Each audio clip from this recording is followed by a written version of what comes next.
welcome to the Ghost of Harrenhal. My name's Simon. And I'm Mackelly. Thank you for joining us for episode 140 of our chapter-by-chapter book review of A Song of Ice and Fire by George Martin. Today we'll be discussing chapter 66 of A Clash of Kings, that's Theon 6. That's this is a fitting chapter for that chapter number and episode. 666, I see what you're saying. Yeah. Anyway, we're going to chat about the chapter and try not to spoil any future plot points for you, and hopefully we'll provide you some entertainment along the way. We will summarise what happened, discuss our thoughts on it, provide some useful background, compare it to the television show, indulge in a little pedantry, and cover some relevant news and listener correspondence. Be sure to check out our show notes. They'll provide some additional information about the characters, geography, and other things in this chapter. How are you, Mackelly? I'm doing just fine. We're recording again a little later than normal, but we are running up.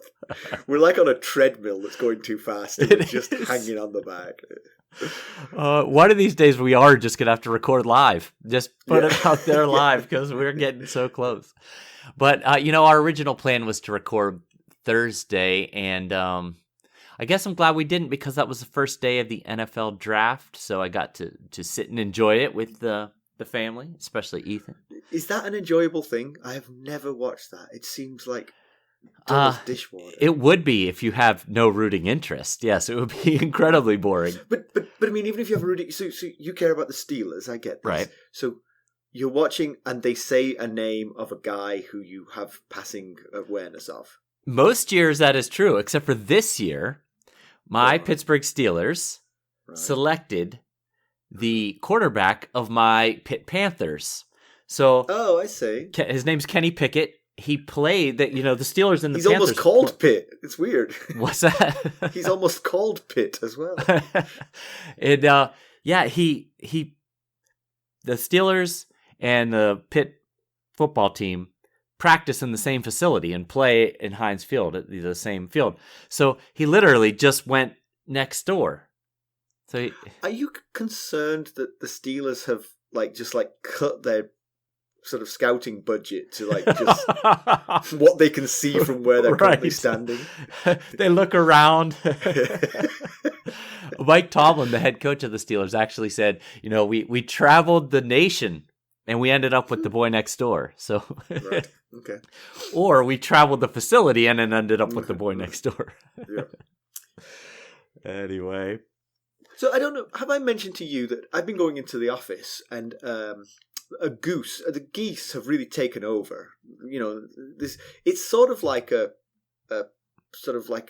dystopian horror movie at work now because it's true. The place has sat idle for so long that the animals have just taken over. And the geese have nested around the back of our building and they own the place now. I mean, they just own the place. And this goose has just got it in for me. Whenever I come in or out of my car, this goose just he terrorizes me. He's a bully. You've got a bully goose. Is a bully. The worst one was I came out one day and I walked to my car and I could see him. So I came out of the back entrance of the building. Uh-huh. My car was right there. Yeah. And he was up at the road between our building and the cafeteria. Yeah. Yeah. So he's 100 yards away easily. And he's watching me, he's eyeballing me. So I'm like, okay, for once, I'm safe. And I blinked, and he took flight and came for me, flying down there. I'm like, how unnecessary is that? I'm not even bothering you. I don't know how Salman Rushdie gets in and out of his car. But I get out of my car the way I imagine Salman Rushdie. It's furtively looking in all directions, oh my god. Oh yeah, they're aggressive, those geese, and even back when I was on campus, especially if they were protecting some young, they would hiss at you and charge you. I remember they knocked one of our colleagues down. She turned to run and fell. They were rushing her.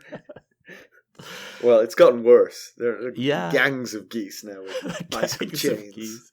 I can imagine. There's so few people on campus these days. But speaking of work, I don't know how much you want to specifically say, but I just want to say in front of you, virtually face to face, and all of our listeners, that you had a big thing happen to you at work, and I want to congratulate you and tell you how proud I am of you. Thank you. So I got a promotion, so thank you, Mackelly. Didn't you get a promotion while we've been recording this and I didn't say a word about it?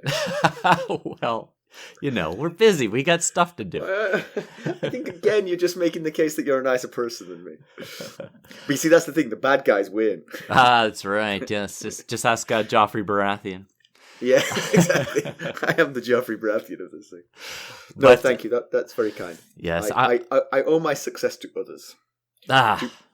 To other people's hard work and my relentless PR campaign. Your relentless ability to take credit for others' work. Yeah, exactly. No, I will say, we make fun of your memory on this show. It's a running gag, but we do. we have. Maybe I shouldn't have brought that up. You've forgotten. But I'll say, a lot of that is because of how much you juggle at work. You juggle a lot at work. And I will say I came to you earlier this week for a work question, and your memory was rock solid on helping me fix it. But it is taking a toll, right? I mean, I just mentioned this before we came on air. This morning, I've been grinding my teeth at night, and this morning, eating my cereal, first bite of cereal, I cracked and broke off a whole hunk of tooth. He's holding it. He's holding it up to the camera. Part of his tooth. That's not good. And again, especially not on a weekend. Yes, of course on a weekend where teeth don't break on a day when the dentists work. Are you crazy? Oh, jeez. But I will soldier through. All right, we have got a whopper here, so let's get down to business. Where was Theon last we heard of him? Last we saw of Theon, he was waking from a nightmare into a real-life nightmare when his sister arrived at Winterfell. Asha brought him a mere 10 men to help hold the castle. The second biggest castle in the entire kingdom, right? It's a big one. She asked him to come with her to Deepwood Motte and abandon Winterfell, but he was too stubborn. The captive Reek reckoned that he could round up 100 to 200 northmen to help, wanting only a bag of coin and the kennel girl Palla in return. Theon then divulged to us that the boys' heads on the walls were not Bran and Rickon's. They were the miller's sons, of an age with the Stark boys. So, Mackelly, why don't we give the summary of this one? Why don't you introduce the summary to this one? That's right. This is a special summary. This is not your run-of-the-mill summary. This summary has been provided to us by Jenny of Oldstones, who is one of our Royal Kingsguard tier members on our Buy Me a Coffee site. And one of the perks of that tier and the Lord Paramount tier is that, you get an opportunity to write a summary. So I like the way you build that as a perk. So we ask them to work for us and we call it a perk. Clever. Jenny made a joke about the self-checkout line at Walmart. Oh, yeah. But she did say she had a lot of fun doing it, which is the whole point of the perk. You get to be a part of the show here. So it's good. I mean, obviously we've read it carefully. We've sort of vetted it. We Mackelly and I sort of are professional writers in our real life, and she did a really good job. But we had to edit it down a little bit because she was way more thorough than we are. Yes, right. All right, so here we go. Courtesy of Jenny of Oldstones. Maester Luwin brings news that northern scouts have been spotted outside the walls of Winterfell, and he advises Theon to yield. Theon asks if there's been any word from his uncle, but there hasn't, nor any word from his father on Pike. He demands more birds be sent. Maester Luwin is reluctant, and Theon questions his loyalty. Luwin reminds Theon that he's bound by oath to give counsel to whoever holds Winterfell, and his counsel is to yield. Luwin further tells Theon he has no hope of holding the castle. Theon acknowledges this, but counters with the fact that so long as he holds Winterfell, Sir Rodrik and the Stark bannermen can't march south to attack his uncle Victarion at Moat Cailin. He adds that he has enough food to withstand a year's siege. Luwin points out there will be no siege. The castle will fall within an hour. Luwin counsels Theon to open the gate and plead for mercy. Theon knows what kind of mercy is in store for him. He sends a reluctant Luwin to send more ravens.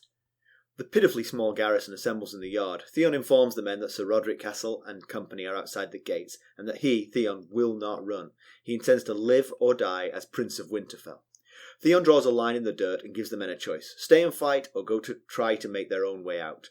The men exchange looks, but no one moves. Wex, the page, finally crosses the line. Shamed by a squire, more of Theon's men follow. 17 in total. Urzen, Stig, and none of Asha's men are willing to stay. I just add that Simon calling Wex a page was his ad-lib, not Jenny's, because he's a squire. You called him a page. It's the same thing, isn't it? What's the difference between a squire and a page? I don't know. They're just two different titles. Oh, I mean, you're going to hold me up on this. It was an ad-lib, I admit. I think squire has a more responsibilities than a page does. You get talking, I'm off to do a Google search. Wex readies. I just didn't want Jenny to be hauled up for inaccuracy in her summary. Oh, yes. No, you're right. Actually, I'm seeing it now that a boy becomes a page at the age of 7 and a squire at the age of 14. A squire is a more senior position. I thought it was something like that, yes. Yeah. All right, Jenny. Jenny being right. Being right. Simon's ad-lib. Anyway, so Wex the squire, readies Theon for battle. He climbs the watchtower to take a look at the surrounding army. At least 1,000, perhaps 2,000, against his 17. He sees catapults and scorpions, but no siege towers. He knows there's enough timber in the wolf's wood to build them if needed.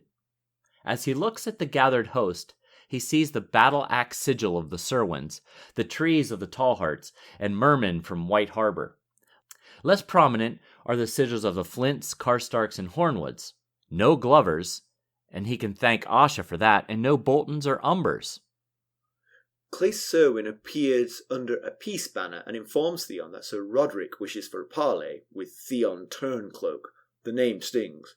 Black Lauren warns of treachery, but Theon is unconcerned. He issues a command to get the girl, which is met with a murderous look. Theon realizes he is friendless and abandoned. As Theon crosses through the gate, he can sense the eyes of the dead boys watching from their empty sockets. Theon is grieved to be meeting Sir Rodrik as foes, but Rodrik is only grieved that he can't hang Theon right now. Theon protests he is a kraken, not a wolf, but Sir Rodrik is unmoved. The North's terms are this: open the gate, lay down arms. Anyone who hasn't murdered children will go free. Theon is to remain for King Robb's justice. Theon thinks that Robb will never look upon Winterfell again. Robb will break himself at Moat Cailin. Sir Rodrik replies that the Ironborn only hold 3 castles, and he means to take this one back today. Theon then gives his own terms. Rodrik's army has until evenfall to disperse. Anyone swearing fealty to Balon Greyjoy as king and Theon as prince will not be harmed. That's a hard one to keep a straight face saying. It's hard for us. Yes. I think he believes it. Sir Rodrik replies he doesn't need Robb. He has near 2,000 men, while Theon has maybe 50, which we know is quite the overestimate. Theon gives the signal Black Lauren has been waiting for. On the walls, Beth Cassel appears with a noose around her neck. Theon is saddened to see that Sir Rodrik is not surprised, but he is frightened. Theon reminds Sir Rodrik that it's a dish he once tasted himself when he was taken from his father's house. Sir Rodrik counters that it's not the same, but Theon insists while the noose hadn't been hempen, it chafed him raw all the same. Theon says no harm will come of Beth as long as Sir Rodrik yields, but Sir Rodrik is enraged and threatens to cut Theon down there and then. Theon reminds Rodrik that Beth will hang. Will terms be met? Sir Rodrik says no. He has a duty to Lady Catelyn and House Stark. Theon suggests he also has an obligation to House Cassel and Beth, who is the last of his blood. Sir Rodrik offers to exchange himself for Beth. Theon says that the other citizens of Winterfell will follow Beth to their deaths, 2 per day. Back in Winterfell, he realizes Sir Rodrik loves his daughter, but is a knight above all else. He will attack. He broods over the injustice of it all. He fought beside Robb Stark in the Whispering Wood. It's one thing to go to battle surrounded by friends, but another to perish alone and desperate. Theon shoots arrows until his fingers are bloody. He realizes he's stuck. If he hangs the girl, the Northmen will attack immediately. If he doesn't hang her, they'll know his threats are empty. Maester Luwin reappears and advises Theon of a way out. Take the black. Theon is tempted and thinks how high he could rise in the Night's Watch. As Theon is considering, a shout interrupts his ruminations. Crom informs him there's fighting outside the castle. Theon thinks it's Asha, but no, it's northmen with a bloody man on their banner, Boltons. Theon thinks of Reek and is sceptical that such a vile creature could have swayed the Boltons to change allegiance. From the battlements, Theon can see no battle lines, just chaos. So Rodrik's men were taken unaware, and their superior numbers don't seem to matter. The battle wages into the night until finally the Dreadfort men, led by a man in dark red armor and pink cloak, come to the gate victorious. Theon questions whether they are friend or foe. 3 corpses are dumped on the ground: Sir Rodrik, Clay Serwyn, and Leopold Tallheart. Theon thinks he's saved. The Dreadfort men begin to enter the yard. They had only lost 20 to 30 men, Sir Rodrik having mistaken them for friends. The Dreadfort man removes his helm to reveal Reek, or the man Theon knew as Reek. The man reveals himself to be Ramsay Snow, son of Roose Bolton. Theon offers Palla as the promised reward. Ramsay is insulted to be offered a kennel girl and asks for Theon's own bedwarmer Kyra instead. Theon becomes angry, but is briefly knocked unconscious. When he comes to, his men are being butchered and more Dreadfort men are coming into the yard. Maester Luwin tries to aid the injured, but is cut down. Ramsay Snow wants the phrase saved, but everything else will burn. All right. Yeah. Great Very summary. good, Jenny. Yes. It was a really good summary. But actually, you know what's funny? It was more difficult to read it because it wasn't ours. You and I have a sort of... We're used to each other. It was more difficult to read this out. I mean, even though I'd read over it a couple of times to make sure I was ready for it, but I stumbled way more often than I do when it's our... Yes. The cadence and inflection and stuff, when you're reading someone else's words, takes a little more But you thought. see, I mean, half the time it's your words, but I'm just so used to them, Right. piecing it back together into English. Well, thank you, Jenny. That was a fantastic summary. It rivals anything Archmaester Gildane would put to paper. So, yes, thank you very much for that. So Theon's not received any word from Moat Cailin or Pike on his request for help. I mean, I don't know if he was expecting it. I mean, again, he's taken this on himself. He's done this himself. Asha has come once, and you've got to think that Asha is speaking more with the voice of her father than Theon is, and she said, "Let's leave." Right. She said, "I'll leave you 10 men, but let's leave. I'd rather you left." It's hard to imagine her father saying, "All right, I'll send 1,000 men then." Yeah, right.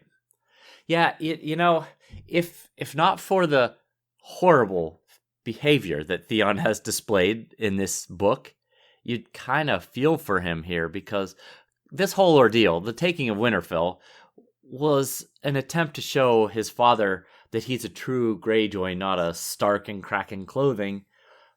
And, so the deed was done to impress Balon, and he asks Balon for help to secure what he's done, and gets no response in reply. It's just it should tell him who his father is and what he thinks of him, really. Yeah. Later on, he thinks that Balon should have sent men not just to save Theon's life, but just for the glory of the Greyjoys. He should have been doing it, but. Yeah, Theon he has no idea what pleases his father. He has no idea how to please his father. It's understandable, of course. He doesn't know his father. He left when he was 10. He's been gone for a decade. But I don't know his father any better than Theon knows his father. But I know his father well enough to know that the answer to the question, what pleases his father, is not much. Stop trying. Yeah, it's worked out that way. Theon's been wrong every time he's tried to do. When he showed up at Pike, he was wearing fancy clothes, which angered his father.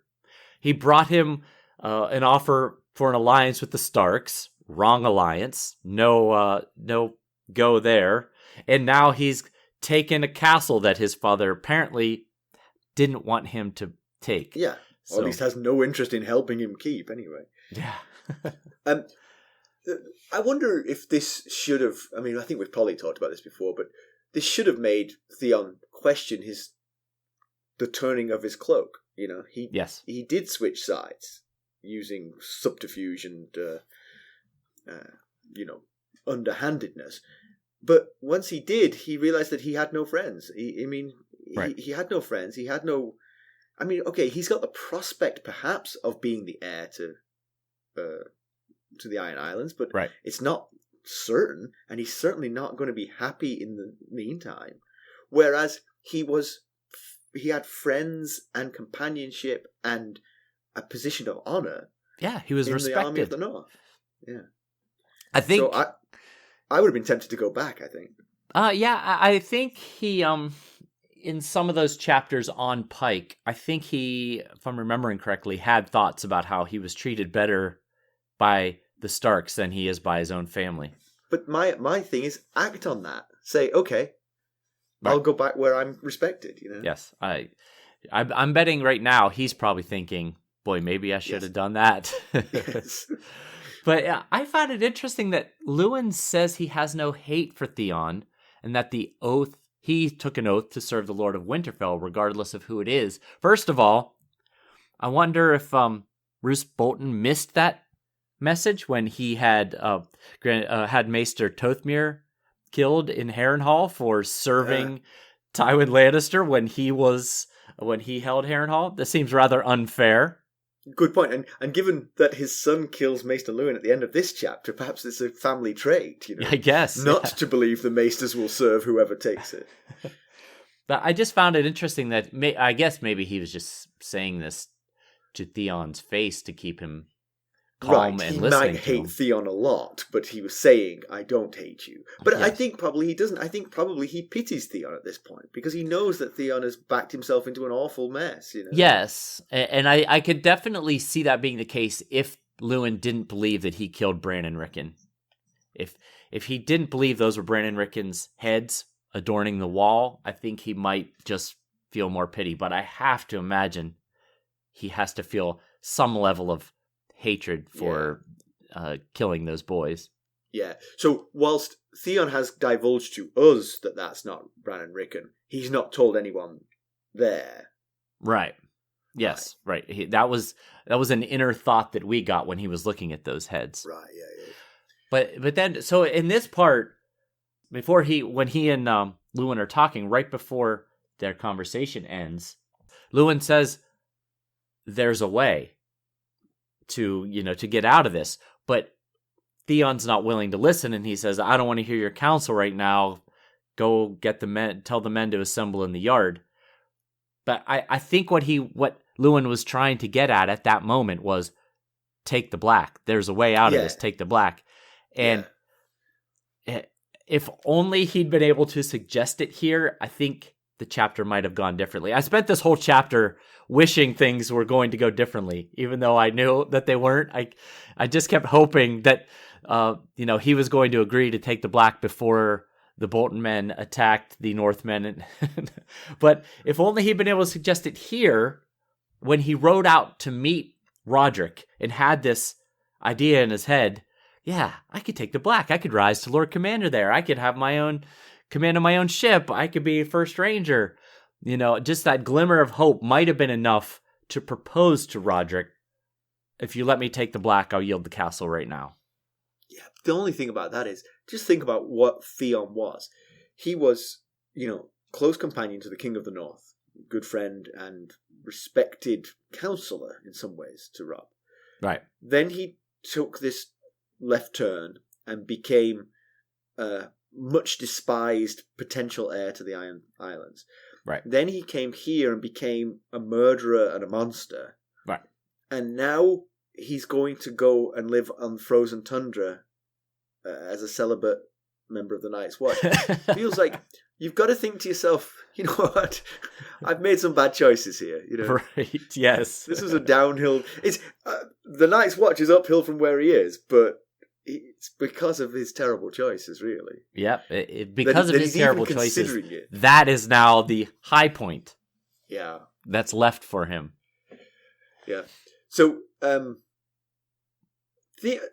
part of Theon's wanting to stay here, of course, is that he is trying to help strategically the Iron Islands. He is trying to hold Winterfell to prevent the Starks from gathering together to attack Mackelly from the north and south.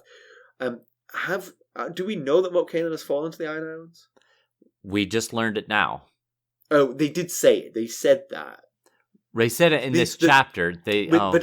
But I didn't think Theon knew it. I thought Theon was saying that was the plan, but I didn't know he knew it. I think he said, we've taken the Moat Cailin, because the last time he talked to Victarion, that's what Victarion was going to try to do. Right. Yeah, you're right. But in this chapter, I think it was mentioned 3 times that the battle for the North will be decided at Moat Cailin. So it's assumed. But every time that was Theon saying that, though, wasn't it? No, I think Sir Rodrik or Luwin also, maybe both of them brought it up. Okay. So I think it's official now, at least. Right. Okay. According to these people. Yeah. But you're right. I mean, that wasn't his goal. He didn't set out with the goal of holding the men, keeping the men occupied so that Victarion wouldn't be attacked from both sides. But it worked out as a legit side effect. So yeah. Except again, I think this is a strategic error by Rodrik Cassel. He's not going anywhere. It's not like he's going to move Winterfell over to the Iron Islands or anything like that. Right, he's got go deal with Moat Cailin and then come back. Right, with the rest of the. Yes, we're thinking the same thing with Robb's forces. Yes. Right. No, you're right, absolutely. But I was thinking about it. Did Balon have no plan for Victarion having this issue of being attacked from the north and the south? He sent him, I guess because his original plan was, Asha, you take Deepwood Motte. Theon, you raid the Stony Shore, and Victarion, you take Moat Cailin and hold Robb's forces south. But there's still enough men and forces left north of Moat Cailin to mount deal with each offensive. Of these 3 things. Yes, they didn't put enough the Iron Islands didn't put enough forces in the north to prevent this from happening. The only reason it is because Theon distracted them by taking Winterfell. Right.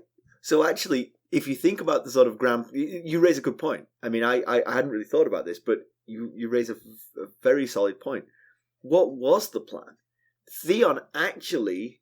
We've said from the start we thought Theon's decision to take Winterfell was crazy, but he actually was following through on the spirit of the plan. The plan is, if we take Moat Cailin, the north is ours. Well, then take the north. And actually, The one thing is, the Iron Islands is not populous enough to take and hold the north. So the one thing you need to do is forge an alliance with some treacherous house of the north, who's willing to defy his own king. Theon has actually managed to do this. He's actually managed to see this plan through. You're actually right. Yeah. Yes, he is taking the next logical step. Right. Make an alliance and take castles. Yeah. So Theon has the Iron Men assemble in the yard, and he gives a speech, and he took the castle, he means to hold it, he'll live and die as Prince of Winterfell. But he won't command these men to die, so nobody seems very keen. But once Wex, the squire, crosses the line, 16 more are guilted into crossing it, but none of the 10 that Asha left behind. So, and Urzin and Stig, who are 2 of sort of like Theon's lieutenants, they don't cross the line, so they're leaving. Stig was the one that Theon sent to Deepwood Motte to ask Asha for help originally to send men. So maybe he got there, realized, oh, this is way better. Yeah. They're having fun. They're not under any duress. Right. Rape and pillage. It's where I belong. But we've discussed before, it seemed silly to leave these random 10 men in the first place. They weren't going to do anything positive. I wonder if when they get back to Asha, they're going to be like, we did not like that you volunteered us for that. Right. And as soon as he gave us the choice, we left. Yeah. And we don't like you as much anymore. Then about the 17 men that did decide to stay, why? Without Ramsay's deceit here at the end of the chapter, they had no chance of survival, which they had to have known going in. And, Black Lauren, he offers to hold the bridge himself, which Theon realizes is just an attempt to die heroically and not die cowering in the castle waiting for them to storm the walls. And he wants a death worthy of a song, but there's going to be no one left to write a song about, to write a song about him. So it amounted the to... song will be written. The song will be written by the North, in which he'll be called Fat Slob from the Iron Islands got killed on the bridge. The dummy who thought he could hold 2,000 men at the bridge. It basically feels like suicide for a man that they seem to have little love and loyalty. Right. I mean, the fact that nobody crossed the line initially until they were guilted into doing it shows that, yeah.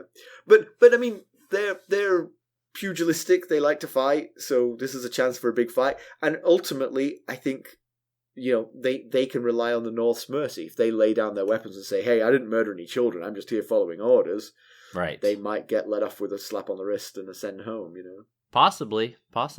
Yeah, I wondered about that.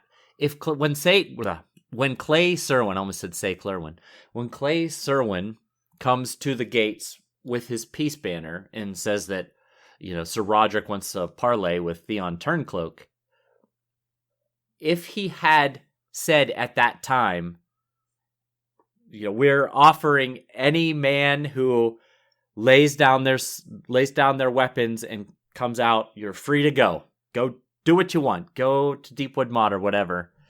If it might have they might have been like, oh yeah, we're taking that option now. Yeah. But one other thing about that sort of split of the men, maybe the ones who stayed felt like if they left and sort of went to Deepwood Motte, that they might be considered traitors, True, although no one would be around to haul them up on it, I guess. Well, but I mean, they're coming there without Theon, and they said, oh yeah, we left Theon to fight and die on his own because we don't like following orders. That might not go too well, That's a good point. Asha's 10 men can maybe say, we report to you, not him, Yes. Yeah, you make a good point. They are, I have to remember, they are ironborn. They do have a different mentality than us Greenlanders. And maybe they're dreaming of the Black at this point. Maybe they're thinking, if we do get captured in this battle, I can, take the Black and at least live out my days. Yeah, maybe. Yeah, I guess once they decided to commit, they committed for whatever was to come. But I don't know. It just seemed like no one really wanted to do it. And you give someone an offer, you can leave. Maybe they would take them up on it. Yeah. So Rodrik spread his forces around the castle. He's got 1,000 to 2,000 men, lots of Serwyns, Talharts, and Manderleys, less Flints, Karstarks, and Hornwoods, no Glovers, Boltons yet, or Umbers. Yeah, so I get, obviously it makes sense. No Glovers. They've got their hands. Anyone who's left from the Glover camp has their hands full with Asha taking Deepwood Motte. Obviously, the Boltons have a plan of their own, so they're not present. The Umbers not being present, I found a bit odd, and I also found it odd that there weren't many Karstarks, Flints, or Hornwoods. It just seems like not a great deal of response from Rodrik's call to arms, and that there are many more sources he could have pulled from to increase the size of this force. Hornwoods, maybe aren't they a little bit leaderless at the moment? They are, true. And B, what leaders they have are probably like, let's shore up our defenses against the Boltons who are trying to steal our lands. Yeah, that makes sense. Yeah, that could be. Aren't the Umbers the furthest away? Aren't they? They are. They're just in the shadow of the wall, as Theon says. Purely on distance, that might be the reason. It could be. Although I did wonder if maybe Rodrik didn't feel the need to reach to all of the houses. He thought, I've got enough to take these 50 men, which are actually only 17 men. And of course, he could have never seen the Bolton betrayal coming. Well, maybe he could have if he knew what the Bolton people were up to, I guess, if he had some moles in their camp. But likely he wasn't going to know. Right, so. especially because Reek / Ramsay was not actively making this plan until very recently. He was captive of Theon. Right. Yeah. So the parlay happens with Rodrik surrounded by spearmen and mounted knights of House Mackelly. There are archers on the roof, everybody twitching to just kill Theon there and then. Yes. Now, remember he specifically mentions the mounted knights of House Manderley, and just a little reminder of the background about House Manderley. They are originally from the Reach, so they embrace knighthood a lot more than the average northern house does. So yeah. That's why I specifically mentioned Knights of the Manderley, or House Manderley. At least I imagine that's why it was said that way. Yeah. Theon, with his braggadocio, tells Rodrik that Robb will never see Winterfell again. He's going to break himself on Moat Cailin. We hold the north. But I mean, when you own a dot in the middle of a huge ocean, you don't really own the ocean, you know? Right. Yeah, we've argued this as well. Yeah, in the past, the north is vast. It's nearly as large as the other 6 kingdoms combined. Yeah. So, yes, holding 3 castles does not equate to holding the north. And he wasn't the only one that has said this.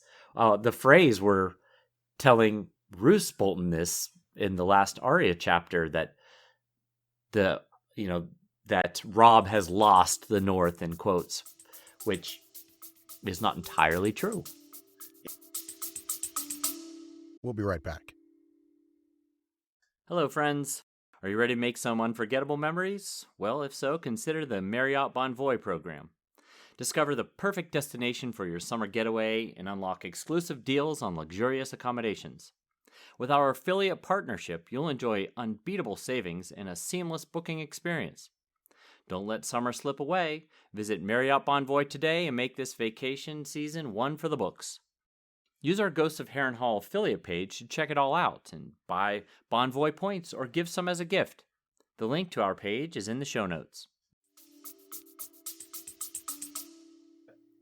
So now the Boltons hold Winterfell, although they are destroying it. Right. If Robb can't get back because of Moat Cailin, then this could be a big problem. I mean, the Boltons. I don't want to jump to this, but maybe we should talk about it now. Do you think Ramsay Bolton is acting on the commands of his father? Yes. I did in our notes. I do have this later down in the. Yeah, I know. But we can talk about it now. We can. Yeah, it just feels like it sort of like overshadows all of this. I mean, it feels like he hasn't had an opportunity to have any discussion with his father. But it also feels like they might be, the apple might not have fallen that far from the tree. Right. So maybe his father might, with hindsight, approve what's going on here. I mean, but destroying Winterfell just seems like a very strange choice here, because you've done it. You've done what you wanted to do. You can now sit in Winterfell and then just don't play your card yet. Right. Like Jaime sitting on the Iron Throne after killing King Aerys. You're not making a claim to that Iron Throne. You're just sitting there. When Ned Stark arrives, you'll get down. Right. Yes. Ditto. Ramsay Bolton. You've taken Winterfell. You can liberate the people, but you stick around. You stick around and you look after the place and polish the china, and when someone comes back from the south, you can bend the knee to them. Or you can say, you know what, we really like it here and we're staying, It just feels like you don't have to tip your hand yet. I guess if he hadn't killed 2,000 other Northmen, it would be an easier case to make. True. But the victors can write the story. Yes, they can. Although it does feel like it would be very hard to kill all 2,000 of them. If I was one of those 2,000, I would be 7 miles away right now, still sprinting. And I'll tell everyone who listen. Yeah. Well, we can either get into my thoughts on Ramsay and Roose. All right, let's keep going. Let's keep going sequentially, okay. like we do. So Rodrik threatens to storm the walls now and take the castle, and that's when Theon produces Beth on the wall with a noose around her neck, and she'll hang at sunset. So, I mean, very much in line with his normal way of behaving, but absolutely ghastly, a horrible thing to do. Quite. And Rodrik wasn't surprised by it. He knew she was in there. He's not in the least bit surprised that she's being used as a pawn in this by Theon. But doesn't mean he's not afraid of the outcome. Yeah, and Rodrik not being surprised, the description said Theon was sad that Rodrik wasn't surprised, but as you said, Rodrik was still afraid.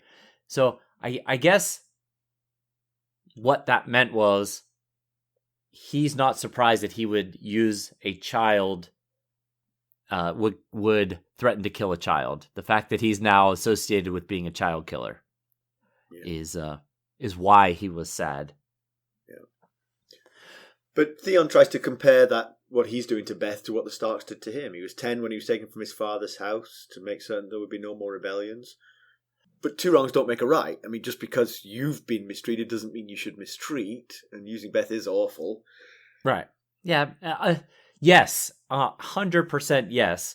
Although he does kind of, in a weird way, in a begrudgingly accepting way, have a point. I mean, it's never fair to use a child as part of a war resolution pact, although it seems to be done fairly frequently here on Westeros. Right. Yeah. And Theon was an innocent child whose life was forever changed. Clearly, he has trauma stemming from him being taken as a hostage/ward. But one thing, actually, I'm going to argue against that, because I don't think it was that traumatic. I mean, yes, it's traumatic to be taken from your family as a child, but, kids go to boarding school. True. It's not... So the actual moving away from your family at that age is not that lasting in a trauma, I don't think. Not to every kid anyway. To certain kids, if you've got a certain sensibility, yes, it could be. I don't think Theon has that sensibility. He seems like someone who cares about number one and doesn't really worry about that. But the thing is, that trauma would be short-termed if what you move into is a nice situation, and would be the beginning of a long-term trauma if you're moving into a horrible situation. He moved from having Balon Greyjoy as his only parent to having Ned and Catelyn Stark as his parents. Yep. That's a Seems huge like an upgrade. move. It is. Exactly. Yes. I mean, he was raised much better, much happier, much more joyful. That traumatic incident would fade in time if you're living a happy life, which is what he did. Yeah, that is... I was thinking that same thing, very much so, yes. But and I do he like certainly the didn't fact... behave as if he were chafed. He lived a happy, seemingly fairly functional life in Winterfell. But I do like the writing here when George Martin says that as Theon says these things, he feels like he begins to feel them. He starts to believe them as he says them, So it's kind of like he knows he's lying, but as he says them, they're like, well, actually, that makes a lot of sense now I've said it, Right. Yeah, I did like that description as well. And, speaking of this situation with Beth here, it makes me think that Luwin must not have been involved with the Bran and Rickon escape plot, because had he been, you would think that Luwin would have the foresight to send Beth with them, because he would know Beth is a weakness for Sir Rodrik taking the castle back. That's a good point.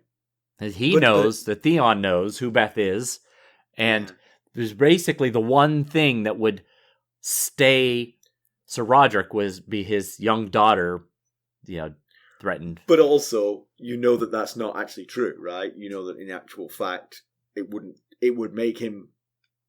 break his heart, but it wouldn't change what he was going to do. Right, and Theon realizes this as well. Right. It would... And adding anyone to that escape plan would be complicated and risky. So true. Yes, but yeah, that's true. Adding a third person, but it would remove the final bit of leverage that Theon might have. But, Sir Rodrik knows everyone in Winterfell, so everyone they put on that wall is going to break his heart a little bit. Not to the same extent that Beth. He's a soldier first and foremost, and he's going to storm that wall. Yes, and Theon realizes that. And while he's thinking about that, he thinks that if it was him in Beth's shoes, his father Balon wouldn't even hesitate a second. There would already be the sounds of the war horns blowing.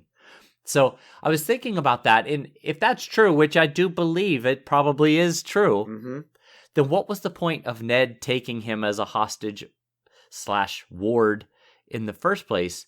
The Greyjoy rebellion began because Balon thought the new King Robert was weak and didn't have the full support of the realm, which obviously the squashing of the rebellion proved him wrong.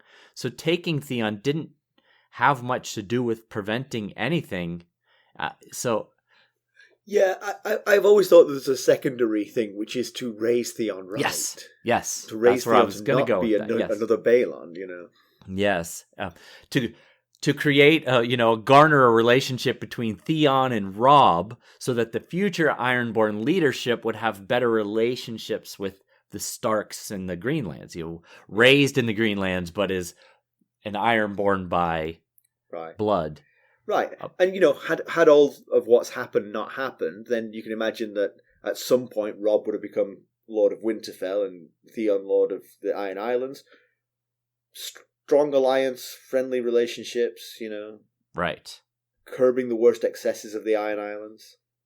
Of course, it seems that Ned didn't fully understand how the Ironborn succession plans work, because there's no guarantee that Theon is actually going to be the heir to Pike. Yeah, true.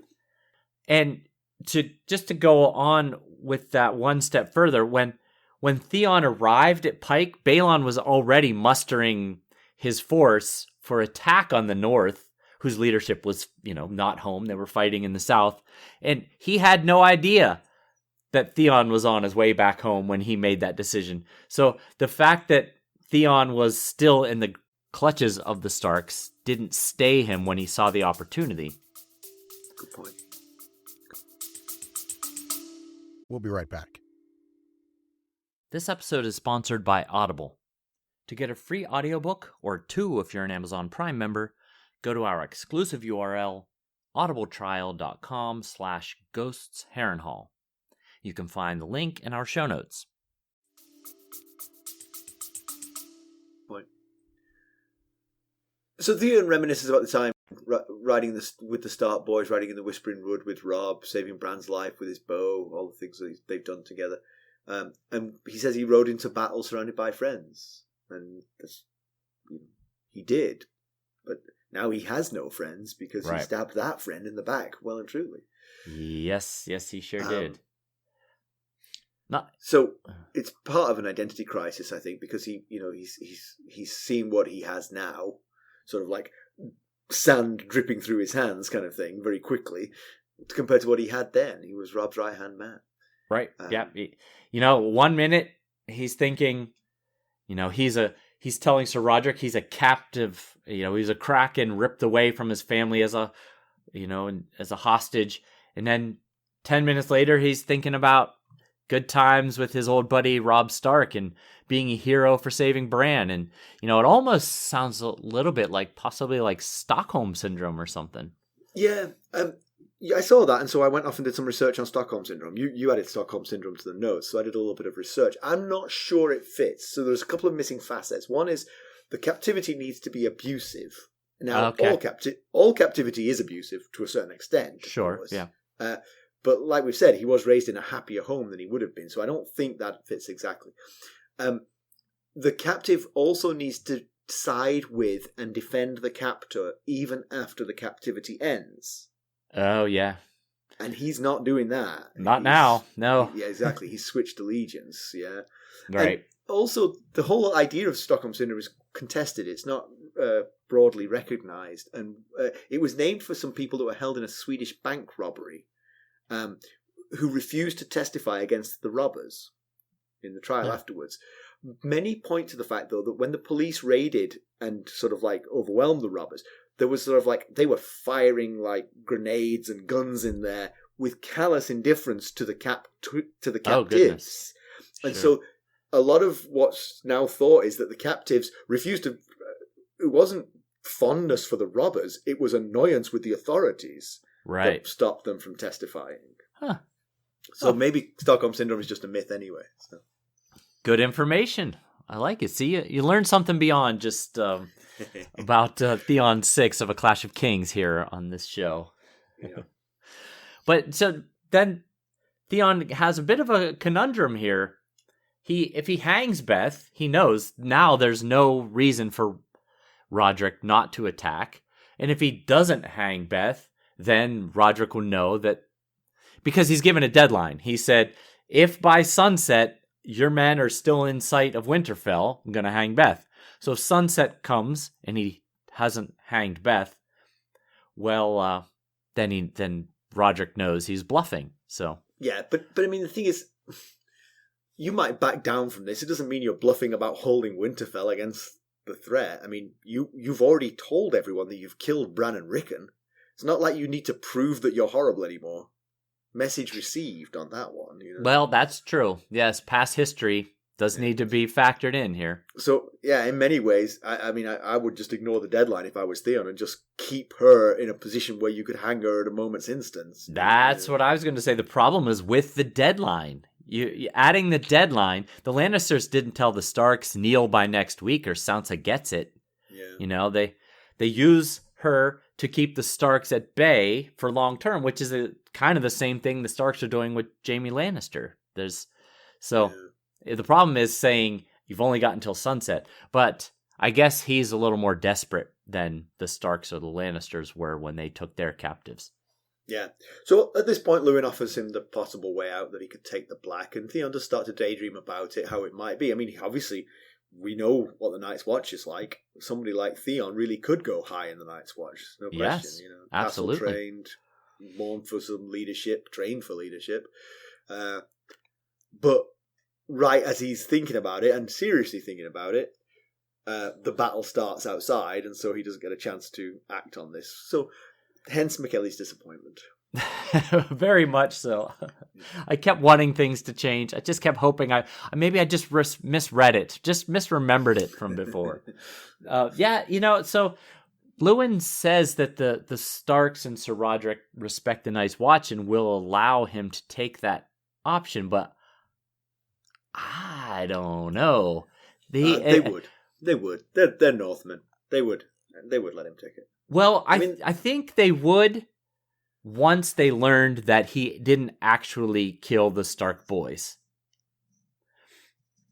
Had he actually killed the Stark boys, I'm not quite sure that they would show him enough mercy. If he was truly repentant and said to Robb, I am sorry to my core, I made a huge mistake. I was swept up in trying to prove to my father that I was a Greyjoy. I did not kill your brothers. I would never harm them like that. I think maybe they would let him take the Black, but I don't know. I think there's just a Northern code that says no matter what you've done, if you take the Black, you get out of here. Yeah, which goes back to wondering why Ser Jorah didn't take that option. I guess he would have had to leave his wife, and he wasn't willing to do that. Yeah, he likes the ladies. So the fighting starts outside the gate. Men with the Bloody Man sigil have turned on their own. So we think that, from what we hear later, that Rodrik was killed. The fighting started with Rodrik killed. It's not like it was Rodrik was killed in the fighting. They came in, killed Rodrik as a sort of act of murder, and then the fighting began. Which explains why Theon says Sir Rodrik had the numbers, but the Bolton's men were better led. Right, because they hadn't lost their leader. Yes, exactly, because Rodrik, it seems like he was lost during a handshake when Ramsay arrived. So, that would explain. And it also, the description says that Ramsay's men charged, wheeled, and charged again. So it sounds like the Bolton men might have all been mounted, which would give them an advantage over, the foot soldiers. Yeah, okay. Yeah, but they were severely outnumbered and somehow got through this with only using 20 to 30 men, so that doesn't seem that realistic. No, there's also a bit of a math issue here, because Theon says to Ramsay, your men were outnumbered 5-1, but then Rodrik says, I have near 2,000 men here, and Ramsay said, I have 600 men. He says, you were going to give me Paula for 200 men, and I brought 3 times as many. So Okay. 600, 2,000 is not 5 to 1. That would be 3,000. No, but you know what? People exaggerate. Theon says, well, I've got 50 men. And the quick head count proves that's only 17. So I know we have some pedantry about this whole battle here, so we'll save our discussion we've already for tipped that. our hand. I mean, it just feels a bit weird that this smaller force was able to dispatch this larger force so easily. Anyway, we'll come to that in pedantry. Once again, though, this battle kind of had a similar feel to others that we've seen, like the Whispering Wood battle at the Battle of the Camps and Oxcross, where they were all sneak attacks, where a smaller force defeated a larger force by using, sneaky tactics. And often off camera to save on costs. Right, yes. Which they keep their costs down. Game of Thrones producers were very thankful for. But it also had the 11th hour savior feel of the Battle of the Blackwater. So it kind of had a feel of a lot of the other battles that we've seen, except for that there was actually not really the battle. They didn't actually do what they were planning on doing. There was no battle against Theon's men. It was a battle amongst themselves. Yep. So after the battle ends, and Ramsay comes to the gates of Winterfell, he tells Theon. Theon says, "You guys are outnumbered 5 to 1. How did you possibly pull this off?" And Ramsay says, "He, meaning Sir Rodrik, thought us friends. A common mistake. He gave me his hand, and I took half his arm."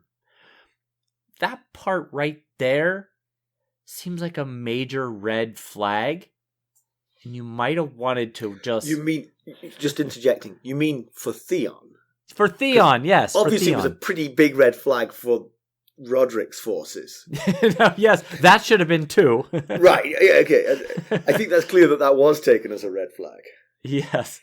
But yeah, it just seemed like Theon should have been like, wow, well, this guy's not trustworthy. I better not just open the gates and let them all through. But I guess when you're making deals with outlaws and nefarious people, you just got to roll with what you're doing here. Yeah. Well, I mean, he did just save him. Yes, he did. He absolutely did. But now Theon's men are outnumbered by Ramsay's men 35 to 1 if the numbers of 17 and 600 are accurate. So why would Theon think it's wise to let them in and expect them to just prop him up as their leader and follow his rule? Because he gave them a bag of money, you know? Yeah. I mean, with hindsight, it seems daft, but at the time, I think I would have let him in too, because the last thing you want to do is go, hey, we're saved! Let's make this new force our new captors, you know? Let them besiege us until Rob's army arrives, and then they can destroy this force, and then they can besiege us, and we'll just be besieged forever. Yeah, that's true. Because, with 600 men, you could take the castle fairly easily too. But, yeah, you're right. So the knight who shows up, he doesn't know it's Ramsay yet. It's just a man in it looks like a knight with a red helmet and a pink cloak, which are the colors of House Bolton, red and pink. And the knight's helmet and gorget are made in the shape of a man's face and shoulders, skinless and bloody with an open mouth and a silent howl of anguish is the description, which sounds quite terrifying, actually. Yep. And Theon says, "Are you friend or foe?" And he says, would foes bring presents like these? And he throws 3 bodies onto the ground, and it's Leopold Tallheart, Clay Serwyn, and Sir Rodrik Cassel. And of course we know Sir Rodrik Cassel, but just to remind you, Leopold Tallheart, he's the younger brother of Helman Tallheart, and Leopold was the one in Torrens Square that when Dagmar besieged it, and Rodrik rode out to his defense. And then Clay Serwyn, he's the young lord. He was a friend of Bran's when Bran was still in Winterfell, and Clay Serwyn came in. We learned that. He's about 14 to 15, and his father, Medgar, died at Harrenhal. He's the one that Arya was trying to work up whether or not she could trust him with the information, because House Castle Serwyn and Winterfell are very close to one another in distance. So the knight removes his red helm, and Theon recognizes that it's Reek. But Reek explains that he's not Reek, in fact. He is, in fact, Ramsay Snow, son of Roose Bolton. Right. It was Reek. When Sir Rodrik killed Ramsay Snow, he actually killed Reek. Reek was Ramsay's little henchman.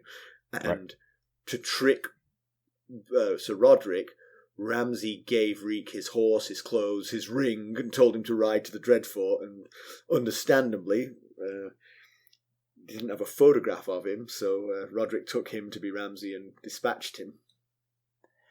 Yeah, and we learn what, in quotes here, they hunt things other than deer.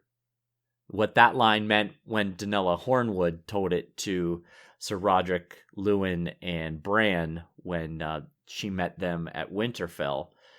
So it seems that they capture, kill, and torture, and then after the women are dead, then Reek has sex with them. They do this to women in the woods, apparently. So that's pretty terrible. Yeah. And the only reason that the Reek, who turned out to be Ramsay, wasn't killed was because he was a witness to everything that Ramsay had done, and he was being kept alive to testify against Ramsay, or at least perhaps to testify against Roose for allowing that kind of thing to go on. Right. Yeah.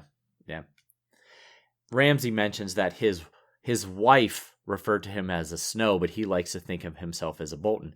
And his wife being Danella Hornwood, who he forced into marriage and then tortured by locking her into a room and not feeding her until she ate her own fingers and died of hunger. So that's what he was referring to there. Yeah.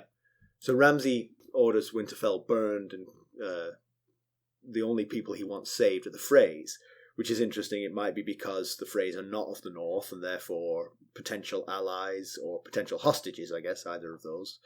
But Maester Luwin is one of the first people that we see killed. So Sir Rodrik and Maester Luwin die in this chapter, which is a sad day for Winterfell for sure.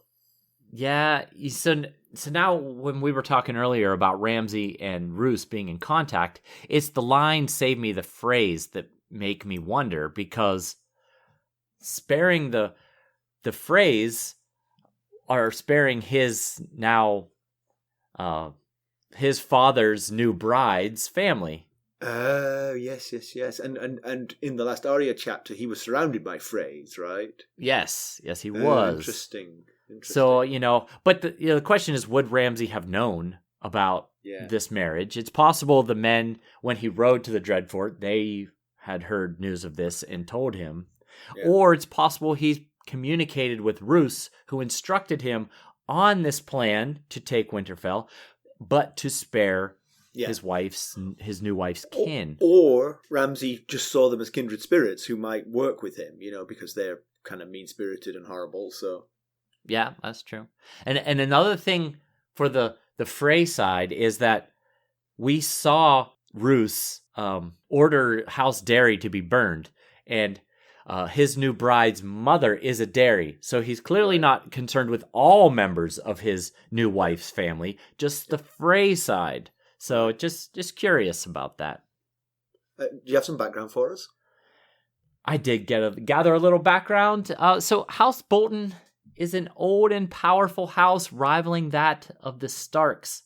They too trace their ancestry back to the First Men and the Age of Heroes. And rival is a good word to describe House Bolton's relationship with House Stark, because thousands of years ago, the two houses frequently fought over control of the North. House Bolton considered themselves Red Kings, and the Starks considered themselves the Kings of Winter. And actually, this is not the first time that a Bolton, well, technically a Snow here, but we'll go with Bolton, took and burned Winterfell. The first recorded instance was when Red King Royce II Bolton captured Winterfell and put it to the torch. And then 300 years later, his namesake Royce IV Bolton followed in his ancestors' footsteps, capturing and burning the Stark castle. Now, Royce IV was known as Royce Redarm because he had a penchant for tearing the entrails from his prisoners with his bare hands. Charming. So, there you go. Comparison with the television show, the one part of this chapter that is kept is the conversation with Luwin. In fact, the two conversations are rolled into one. Perhaps along the lines that you were thinking, Luwin actually advises Theon to sneak away to the wall, not to wait for Robb's justice, but to sneak away to the wall. Oh, okay. That would probably be the better idea. Right, you will guarantee yourself if you take the oath quickly. Yes.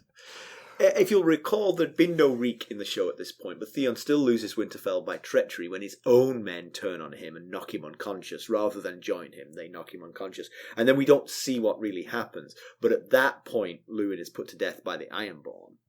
Oh, okay. At that time that's going on, they are besieged, but Sir Rodrik Cassel is already dead in the show.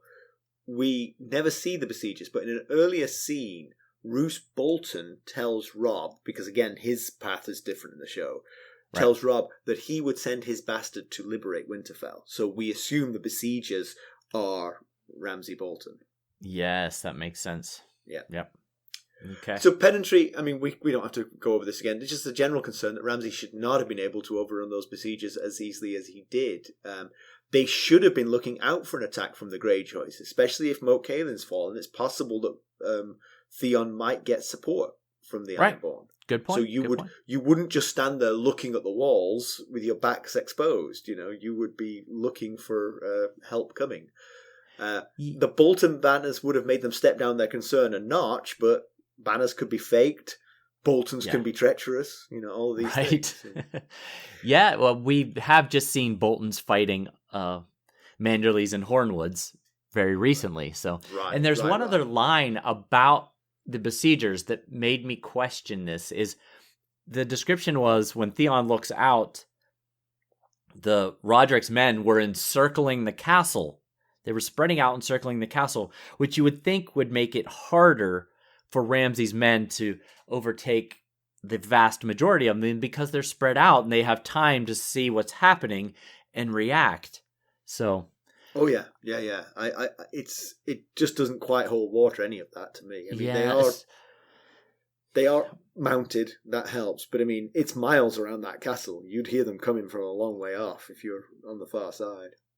Yeah, you're right. Yeah, I don't know. I mean, I it's not impossible, but only to lose 20 to 30 men just seems a bit far-fetched. But hey, maybe they're really excellent fighters. Yeah, I'm with you though. It felt wrong. News and notes.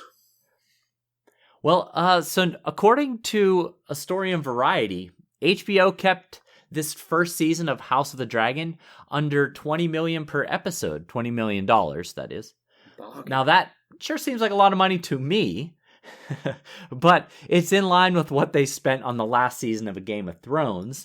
Game of Thrones averaged about $100 million per season, ranging from $6 million per episode in season 1 to around $15 million per episode in season 8. And of course, season 8 of Game of Thrones aired in 2019 when things were generally less expensive. So there was a comparison in the article about production costs, more current. And Amazon's Lord of the Rings based show, The Rings of Power's first season, which is set to debut in September of 2022, cost around $465 million for its 8 episodes. Wow, that's a lot of money. That is. And Netflix dropped around $30 million per episode for this coming 4th season of Stranger Things. So the question is, how did HBO keep the price tag so reasonable, especially with all these CGI dragons we're expecting to see? Well, turns out they've gotten really good at building these kinds of fantasy worlds with shows like A Game of Thrones, Westworld, His Dark Materials, so they've gotten really efficient at it. And also, unlike the Rings of Power, who had a lot of startup production costs to absorb to get the ball rolling, they already knew what they were doing here. So, Interesting. I wonder if that means that HBO will keep cranking these sort of fantasy shows out because they've got this infrastructure in place, you know. Right. Very possibly, which is good news for us. Yeah.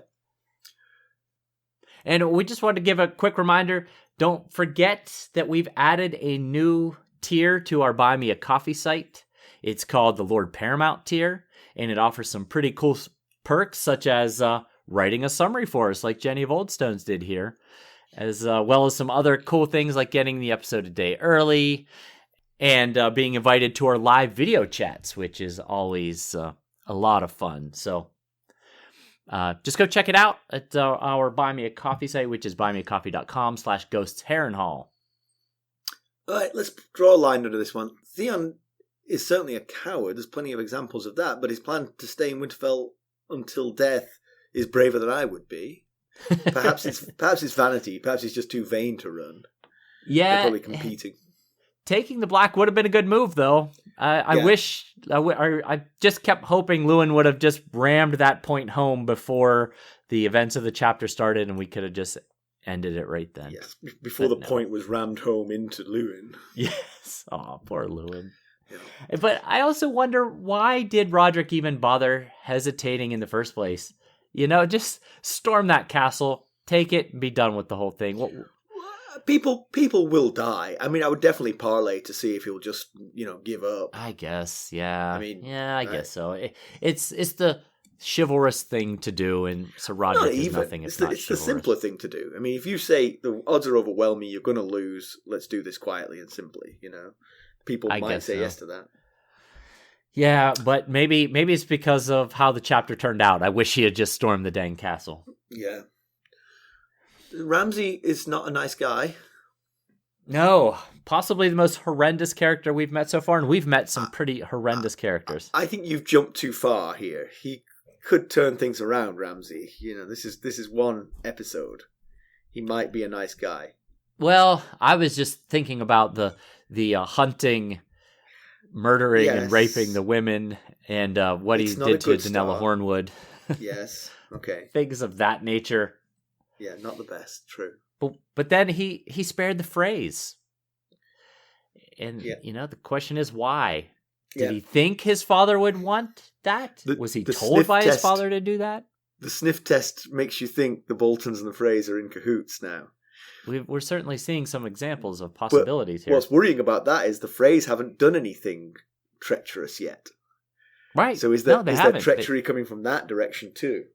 Yeah. Yeah, you're absolutely right. So far, they've held up they've complained, and they've told, a little bit of treachery when they told Roose, our boy king needs to bend the knee. That might be considered treachery if Robb had heard that. But, it's just counsel. An opinion. Yes. Yeah. But I'll say, just in passing, it could just be because they're not of the North. So they could be allies or hostages. You could get something from the Freys for their safe return, perhaps. That is true. He doesn't know what they are yet, possibly. If he hasn't heard that his father married a Frey, he might just be taking them because we're just going to hang on to them for right now. Yeah, that's possible. Theon isn't dead, but he might not. That might not be lucky. He's being taken prisoner by Ramsay. What he did to his wife was pretty unspeakable. What he could do to a prisoner, God knows. Yeah, that's a very solid point. And it's really a bad situation for everyone because, Theon looks like he's going to be in a tough spot here, very possibly. But also, Robb could have higher chance of being stuck south of Moat Cailin because they just defeated this force here. Now, as I mentioned, there are other houses that weren't represented here and other sources of men that Rodrik didn't pull on that could, attack Moat Cailin from the north, but it certainly is not helping matters much that these men were wiped out. What's interesting there is, obviously Ramsay is fighting the Ironborn here, but he's not going to go fight the Ironborn in Moat Cailin, clearing the path for Robb to come back and, Right. Robb won't be happy with what Ramsay has done to Winterfell. So he actually might go to Moat Cailin and bolster them to say, That is a good let's point, hold yeah. this. And maybe he hopes that in some way Roose turns the tables on Robb and takes over as the new king of the North, and then he turns the tables on the Ironborn in Moat Cailin, allowing Roose to come back to the North as conquering hero. Yeah, you know, I mean, that would be a long-term plan, but certainly... Yeah, but the long-term Could plan see just means he's not going to go and attack Moat Cailin right now. Right, definitely. I would agree with that, yes.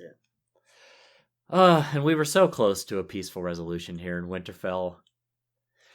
If Sir Rodrik had gotten the castle back, though, would it be enough to stabilize the North? We've heard, you know, we've heard the phrase rumbling about Robb having lost the North, and of course they're not northern houses, but you know, would it be enough to get the North stabilized to defend against the remainder of the Ironborn forces? The remainder that isn't the 17, the 18, including Theon, that might be lost here.